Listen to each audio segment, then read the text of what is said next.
আসসালামু আলাইকুম। আমি এখন যেখান দিয়ে আছি এটা হচ্ছে কুন্তলুঙ্গ বাজার, ফুটপাতের বাজার বাংকার বলে। এখানে এখানে প্রচুর ইতালিয়ানরা আসে বাজার করার জন্য। সব ফুরুত্তা, ফল, শাক সবজি, মাছ।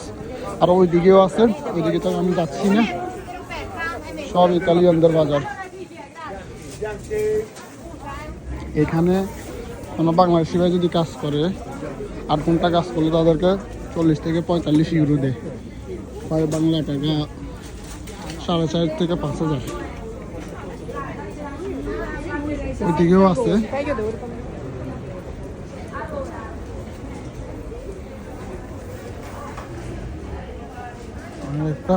এখান থেকে আমাদের বাঙালিরা খুব কম বাজার করে, কারণ সবাই চলে যায় ভিক্টোরিয়া। ভিক্টোরিয়া বড় এক বাজার আছে, সবাই এখান থেকে বাজার করে। আর এখান থেকে আসে গেলে শুধু ইতালিয়ানেরা। ও